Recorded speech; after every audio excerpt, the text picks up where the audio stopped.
જો તમને લોકોને સાંભળવું હોય તો સજેશન આપું. સજેશન એ છે કે તમારા વર્ગમાં પીરિયડ કેટલા મિનિટનો છે? 45. 45 મિનિટનો એ વર્ગ એટલે પીરિયડ છે. તમારે 45 મિનિટનો નહીં રાખવાનો, તમારે 40 + 5 નો રાખવાનો. Now I'll make you understand what you do in the next 5 minutes. Period should not be 45 + 0, it should be 40 + 5. 40 minute તમારા શિક્ષકોને કહેવાનું કે વિષયલક્ષી ભણાવે. ઉપલી 5 મિનિટ છે તમારા શિક્ષકોને કહેવાનું કે પીરિયડના અંતે પ્રેરણાદાયી વાતો, સંસ્કાર સિંચનની વાતો તમારા બાળકોને કરે. This has the potential to change the future of humanity. માનવતાનું ભવિષ્ય બદલાઈ જાય એટલી પોટેન્શિયલ આ 40 + 5 ની સિસ્ટમમાં છે. એટલે તમે પહેલા જ દિવસથી લાગુ કરી દેજો. એટલે શું, શિક્ષકે પણ એક નવો પ્રસંગ રોજ તૈયાર કરીને આવવું પડે. એટલે એ વાંચે, પ્રેરણાદાયી વાંચે. તો એક આ સૂચન છે કે સંસ્કારી યુક્ત આપણે જ્યારે પેઢી તૈયાર કરવી છે ત્યારે આવા એક પ્રેક્ટિકલ થોડા સ્ટેપ વહીવટની દ્રષ્ટિએ માર્ગદર્શન માટે ખૂબ જરૂરી છે. તો શિક્ષણથી સંસ્કાર અને સંસ્કારથી માનવજાતનો ઉત્કર્ષ એ વાલીઓ અને શિક્ષણવિદો ભેગા થાય તો ચોક્કસ કરી શકે. હવે તમારા વાલીઓની વાત કે આપણે આપણા ઘરમાં સંસ્કારયુક્ત વર્તન હોય તો આપણા સંતાનો સંસ્કાર શીખશે. સંતાનોને સારામાં સારું શિક્ષણ આપશો પણ એને સંસ્કાર નહીં હોય તો he can become zero from hero within seconds. તમે જો જેને જેને ક્રિકેટના બોલ સાથે ચેડા કર્યા બધાએ ક્રિકેટ છોડવું પડ્યું? હા કે ના? બહુ મહેનત કરીને બાળ અવસ્થામાં, કિશોર અવસ્થામાં આ બધા ક્રિકેટર્સ બન્યા છે, પણ બોલ સાથે ચેડા કર્યા એટલે ક્રિકેટ છોડવું પડ્યું. જેને જેને બેંક સાથે ચેડા કર્યા બધાએ દેશ છોડવો પડ્યો. એટલે ગમે તેટલો ટેલેન્ટેડ હશે કે બુદ્ધિશાળી હશે, your child's academics, your child's talent, your child's experience, your child's knowledge can open any gate for him or her, but only character has the power to keep that gate open. તમારા બાળકનું ભણતર, બુદ્ધિમત્તા, આવડત કોઈ પણ દરવાજો દુનિયામાં એની માટે ખોલી દેશે, પણ સંસ્કાર અને ચારિત્ર નહીં હોય તો દરવાજો ગમે ત્યારે બંધ થઈ જશે. જો આ બધાના થઈ ગયા, સંસ્કાર નહોતા બોલ સાથે ચેડા કર્યા એ બધાને ક્રિકેટ છોડવું પડ્યું. સંસ્કાર નહોતા બેંક સાથે ચેડા કર્યા બધાને દેશ છોડવો પડ્યો. સંસ્કાર નહોતા ને ઓફિસમાં કોઈ ગેરવર્તણૂક સહકર્મચારી સાથે થઈ ગઈ અને જોબ છોડવી પડી, પરિવાર બરબાદ થયો. એટલે પ્રમુખ સ્વામી મહારાજ એક બીજું સરસ વાક્ય આ સંબંધી કહેતા. એ પોતે કહેતા કે શિક્ષણનું હૃદય એ હૃદયનું શિક્ષણ છે. આ બહુ જ વિચાર માંગી લેવી વાત છે. આની ઉપર લોક સંશોધન કરીને પીએચડી થઈ શકે એવું આ સૂત્ર છે કે the heart of education is the education of heart. શિક્ષણનું હૃદય શું છે? હૃદયનું શિક્ષણ. એટલે આ જ થયું સંસ્કાર. એક પુસ્તક છે what they don't teach you at Harvard, જે હાર્વર્ડ યુનિવર્સિટીમાં ભણાવવામાં નથી આવતું તે. એમાં વાત કરે છે કે 3H, hand, head and the heart. When only the hand works, it is called labor. ખાલી હાથ કામ કરે ત્યારે મજૂરી કહેવાય. Hand and the head work together, it becomes skill. આવડત થઈ જાય. અને hand, head અને heart ત્રણેય સાથે કામ કરે it becomes art. હાર્ટ સાથે કામ થવું એટલે કે હૃદયની ભાવના, પવિત્રતા, નીતિમત્તા, પ્રામાણિકતા એના હૃદયમાં સ્થિર થવી જોઈએ. એને થવું જોઈએ કે I can not do anything wrong in my life. હું જીવનમાં કદાચ બે સારી વસ્તુ ન કરી શકું તો ચાલશે, પણ એક પણ ખોટી વસ્તુ મારે કરવી નથી. તો પ્રમુખ સ્વામી મહારાજ આ કહેતા કે શિક્ષણનું હૃદય એ હૃદયનું શિક્ષણ છે. એટલે એની માટે તમારે વાલીએ પણ ઘરે શિક્ષક થવું પડે. વિષયો સ્કૂલમાં ભણાવવા છે, તમારે વર્તન રૂપી શિક્ષા એને ઘરે આપવી પડશે. વર્તન રૂપી શિક્ષા. 1996માં પ્રમુખ સ્વામી મહારાજની આજ્ઞાથી BAPS સંસ્થાના સંતો બધા પારિવારિક શિબિરો માટે અમેરિકા પધારેલા. ન્યુયોર્કમાં શિબિર હતી. 10-15 પરિવારોની આખો દિવસ એમની સાથે સંતો રહેતા. બાળકોની પણ સભા કરતા, કિશોરોની પણ કરતા, વડીલોની પણ કરતા. રોજ 10-15 જ ફેમિલીને ભેગા રાખવાના, એટલે ઇન્ડિવિજ્યુઅલ અટેન્શન આપી શકાય. એમાં 8-10 વર્ષના નાના બાળકોને આ સંતોએ ફોર્મ ભરાવેલા. ફોર્મમાં 2 વિભાગ હતા. What you like about your parents, what you don't like about your parents. તમારા માતા પિતા વિશે તમને શું ગમે છે અને શું નથી ગમતું. આની પાછળનો હેતુ એટલો જ હતો કે સાંજે પછી મા બાપને વાત કરવી હોય તો કયા દ્રષ્ટિકોણથી વાત કરી શકે. તમારા સંતાનો, જનરલ, કોઈનું નામ લીધા વગર નહીં, આવું તમારા વિશે વિચારે છે, આવી એને અપેક્ષાઓ છે. તમે અનુમાન કરી શકો 2 માંથી કઈ કોલમ વધારે ભરાણી હશે. પહેલી કોલમ કે હતી જે માતા પિતા વિશે મને નથી ગમતું, અને બીજી કોલમ કે જે મને માતા પિતા વિશે ગમે છે. કઈ કોલમ વધારે ભરાણી હશે? પહેલી કે બીજી? આંગળી ઊંચી કરીને બતાવો તો. આટલા આત્મવિશ્વાસ સાથે એટલે તમે અનુભવી લાગો છો. એ કોલમમાં એક 8 વર્ષના બાળકે લખેલું, I don't like the way in which my parents treat my grandparents at home. જે રીતે મારા માતા પિતા મારા દાદા દાદીને ઘરે ટ્રીટમેન્ટ આપે છે મને નથી ગમતું. જો આ તમારે સંસ્કારમાં અને વર્તનમાં સુધારો કરવો પડશે. આ વર્તન રૂપી શિક્ષા તમારે તમારા સંતાનોને આપવાની. એ જોવે છે. તમે તમારા મા બાપને ઘરડા ઘરમાં મૂકી આવ્યા હોય તો remain ready for the same treatment after 25 years. Keep the duplicate key with you. તમારે એ જ વૃદ્ધાશ્રમમાં 25 વર્ષ પછી જવાનું જ છે. બીજા એક 8-9 વર્ષના બાળકે લખેલું, I don't like the way in which my parents fight with each other in my presence. મારા માતા પિતા મારી હાજરીમાં ઝઘડે છે એ મને નથી ગમતું. આવી બધી 10-15 વાતો છે. તો ઘરે વાલીની સાથે તમે પણ શિક્ષક છો. તમારે એને વર્તન રૂપી શિક્ષા એ આપવી પડશે. એની માટે તમારું વર્તન સાત્વિક અને શુદ્ધ અને આધ્યાત્મિક હોય તો બાળકો એ શીખશે. તો આ 2 અગત્યની વાત છે જે પ્રમુખ સ્વામી મહારાજે આપણને શીખવાડી છે. થોડા વિદ્યાર્થીઓ અહીંયા બેઠા હશે.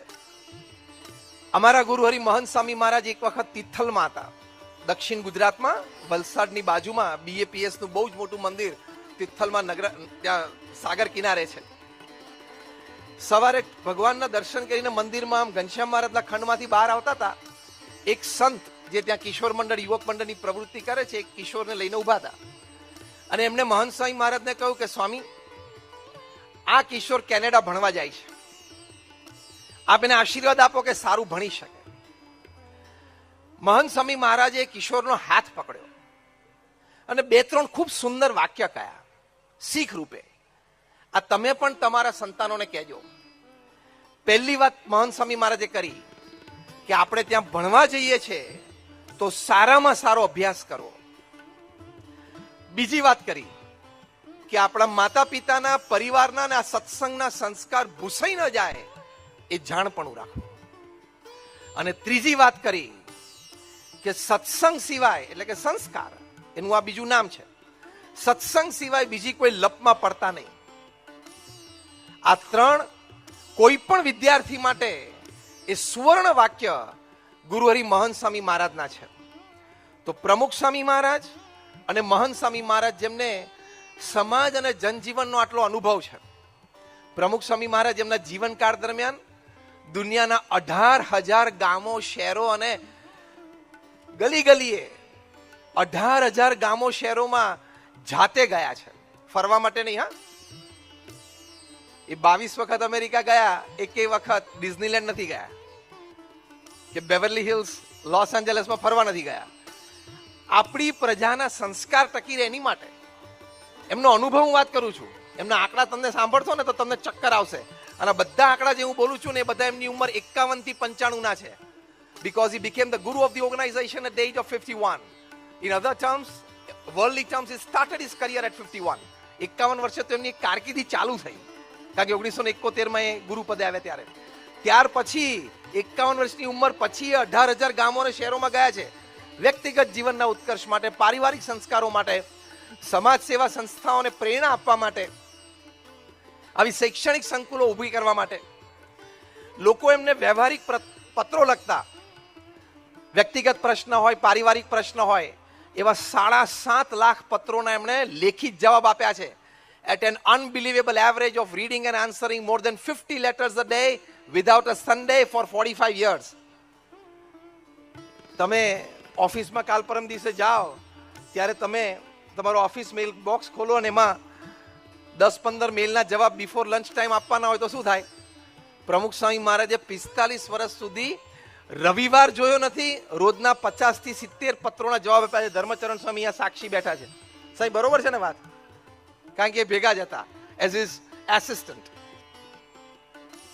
3.5 લાખ ઘર, ઓફિસ, ફેક્ટરી કે દુકાનમાં પધરામણી કરી. એની પાછળનો હેતુ પણ આ જ. વ્યક્તિગત જીવનમાં ચારિત્રની દ્રઢતા, નોકરી ધંધામાં નીતિમત્તા, પ્રામાણિકતા, આપણા પારિવારિક કે સામાજિક સંબંધોમાં ટ્રુથફુલનેસ, સચ્ચાઈ, ભગવાન પ્રત્યેની શ્રદ્ધા, આપણા સંસ્કારો છે. અમારા જેવા 1100 સંતોને એમને દીક્ષા આપી. 85,000 એક વોલેન્ટિયર ફોર્સ એમણે ઉભો કર્યો. આ આંકડા સાંભળીને તમને ખબર પડશે કે કઈ કક્ષાનું કામ કર્યું એમણે.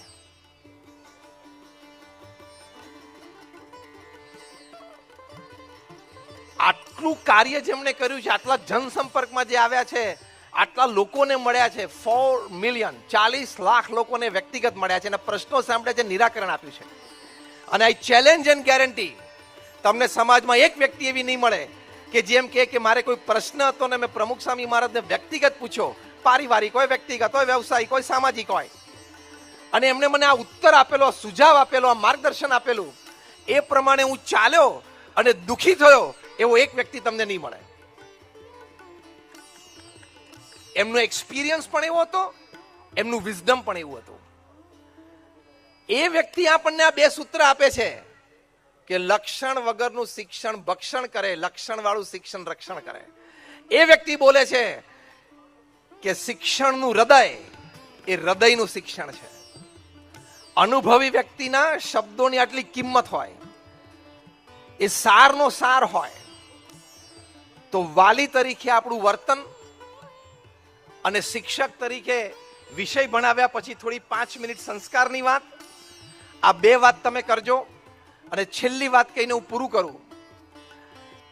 આપણા પરિવારમાં ને આપણા સંતાનોમાં ભગવાન પ્રત્યેની શ્રદ્ધા જાગે એની માટે ચોક્કસ પ્રયત્ન કરો.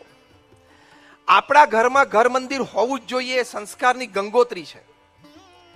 જે પણ ભગવાન ઈષ્ટદેવમાં તમે માનતા હોય એમની મૂર્તિ પધરાવવી, ત્યાં રોજ દીવો કરવો, અગરબત્તી કરવી, ત્યાં બેસીને 2 મિનિટ માળા લઈને એમનું નામ સ્મરણ કરવું. તમને એમ લાગે છે કે આ વાત જૂની છે, પુરાણી છે, કોઈ અનુભવની વિશેષ વાત નથી. Let me tell you, more than 50,000 research papers have been produced in national international conferences by people of science, not people of religion. They have proved some aspect of spirituality, how it betters human life. 50,000 થી વધારે research paper વૈજ્ઞાનિકોએ અધ્યાત્મ ઉપર પ્રગટ કર્યા છે કે પ્રાર્થનાથી શું લાભ થાય છે. એક્સપેરિમેન્ટલ, ક્લિનિકલ એક્સપેરિમેન્ટ્સ, કે તમે પ્રાર્થના કરો કે નામ સ્મરણ કરો તે વખતે શરીરમાં કેવા પ્રકારના હાર્મોન્સ પ્રોડ્યુસ થાય છે અને હાર્મોન્સથી તમને શું લાભ થાય છે. એટલે 50,000 થી વધારે પેપર વૈજ્ઞાનિકો પ્રગટ કર્યા છે. એટલે ભગવાનમાં શ્રદ્ધા ન હોવી એ બહાદુરીનું કામ નથી, એ તર્કનું કામ નથી, અજ્ઞાત અવસ્થાનું કામ છે. કે તને અધ્યાત્મ તો ખબર નથી, આપણા સત્શાસ્ત્રો પણ ખબર નથી, પણ તને વૈજ્ઞાનિક રિસર્ચ થઈ છે આની પર એની પણ ખબર નથી. તો ભગવાન પ્રત્યેની શ્રદ્ધા, એની માટે પ્રમુખ સ્વામી મહારાજ એક સુંદર વાક્ય, અનુભવ, એ જીવન મંત્ર પોતે કહેતા, એમનું હૃદય અમૃત છે. પ્રમુખ સ્વામી મહારાજ કહેતા, હું શબ્દશ અને અક્ષરશ એમને કોટ કરું છું, જીવનમાં શ્રદ્ધા અને ભક્તિ દ્રઢ કરવા. Repeat with me word by word. જીવનમાં, જરા જોરથી, જીવનમાં શ્રદ્ધા અને ભક્તિ દ્રઢ કરવા. એક છેલ્લો પ્રસંગ કહીને હું પૂરું કરું. અમેરિકામાં ફેડરલ બ્યુરો ઓફ ઇન્વેસ્ટિગેશન છે. ગૌરવની વાત એ છે કે કેશ પટેલ ડિરેક્ટર બન્યા, એક ભારતીય FBI ના હવે ડિરેક્ટર બન્યા છે. એ FBI ના ફાઉન્ડર ડિરેક્ટર હતા ઇડગર હુવર. એ રિટાયર થયા. ઘણા વર્ષો અને દાયકાઓ સુધી એમણે FBI ના બોસ તરીકે કામ કરેલું. આ પોસ્ટ એવી છે ને કે અમેરિકાના પ્રેસિડેન્ટે એને દિવસમાં 3 વખત ફોન કરવો પડે, કઈ માહિતી છે. Inland homeland security international crime ના પ્રથમ રિપોર્ટ્સ એની પાસે આવે, એ પ્રોસેસ કરીને અમેરિકાના પ્રેસિડેન્ટને આપે. અમેરિકાના પ્રેસિડેન્ટને અમેરિકાના ટીવી ઉપર આવીને એ સ્ટેટમેન્ટ કંઈક આપવાનું, તે વર્ડ ટુ વર્ડ આ લખી આપે અને પ્રેસિડેન્ટને ચોખ્ખું કે આમાં એક પણ શબ્દ ઉમેરતા નહીં અને ઘટાડતા નહીં તો વિવાદ ઊભો થશે. આટલી પાવરફુલ પોસ્ટ, આટલી સેન્સિટિવ પોસ્ટ, આટલી રિસ્પોન્સિબલ પોસ્ટ. ઇડગર હુવર લગભગ 40 વર્ષ કામ કર્યું ને રિટાયર થતા હતા. ફેરવેલ સેરેમની હતી. Who's who of United States were present. 2-3 કલાક સમારંભ ચાલ્યો. બધે આવીને ઇડગર હુવર સાથેના પોતાના પ્રસંગો એઝ અ મેમરી શેર કર્યા. છેલ્લે ઇડગર હુવર બોલ્યા. બહુ સાંભળવા જેવી વાત છે. સંસ્કાર એટલે કે સંસ્કાર અને અધ્યાત્મ, જે પ્રમુખ સ્વામી મહારાજે કહ્યું કે શ્રદ્ધા અને ભક્તિની કેટલી કિંમત છે અને કઈ વ્યક્તિ આ બોલે છે. 40 વર્ષ FBI ફેડરલ બ્યુરો ઓફ ઇન્વેસ્ટિગેશનના ડિરેક્ટર બોલે છે કે મેં 40 વર્ષ ક્રાઇમ હિંસાખોરી સાથે કાઢ્યા છે. પહેલું વાક્ય. વડીલોથી એટલે પુખ્ત વયથી માંડીને નાના 5-7-10 વર્ષના બાળકોએ પણ મોટા ગુના કર્યા હોય એની સંપૂર્ણ ઇન્વેસ્ટિગેશન મેં કર્યું છે. અમેરિકામાં તો સ્કૂલમાં છે ને લોકો ગન લઈને જાય છે ને, છોકરાઓ શૂટઆઉટ્સ ઘણા થાય છે. 2-3 મહિને એક પ્રસંગ બને છે. હું એ બાળકો કિશોરો સાથે રહ્યો છું. એમને આવી હિંસક વૃત્તિઓ કેમ જાગી એની માટે એની સાથે ખૂબ વાર્તાલાપ કર્યો. એ બાળકોના પરિવાર સાથે હું એમના ઘરમાં રહ્યો. ઇડગર હુવર બોલે છે એમના પરિવારમાં કલ્ચર, એમના પરિવારમાં ટ્રેડિશન, એમના પરિવારમાં સેન્સ ઓફ હ્યુમેનિટી, આ ઘણું બધું મેં વાર્તાલાપ કે વર્તનથી કે ઇન્ટરવ્યુ દ્વારા મા બાપ કે વડીલો પાસેથી જાણ્યું જોયું. બાળકો અને કિશોરો જે આવી હિંસા કરે એની માટે rehabilitation programmes from 1 week to 6 months, rehabilitation centres આખા અમેરિકામાં મેં ઊભા કર્યા, મિલિયન્સ ઓફ ડોલર્સ વાપરીને. હવે આ વ્યક્તિને હિંસા ગુનાખોરી વિશેનો અનુભવ કેટલો કહેવાય? એનાથી કોઈ વ્યક્તિ આ ક્ષેત્રમાં અનુભવી જ ન કહેવાય. એ વ્યક્તિએ પછી કયા પછી સભાજનોને પ્રશ્ન પૂછ્યો કે how many of you want a crime and a violence free world? તમારામાં બેઠા છે એમાંથી કેટલાને હિંસા રહિત વિશ્વ જોઈએ છે? Rays your hands. હિંસા રહિત વિશ્વ જોઈતું હોય, આપણે બધાને જોઈએ છે. તો ઇડગર હુવરે કહ્યું, again I am quoting him word to word and letter to letter.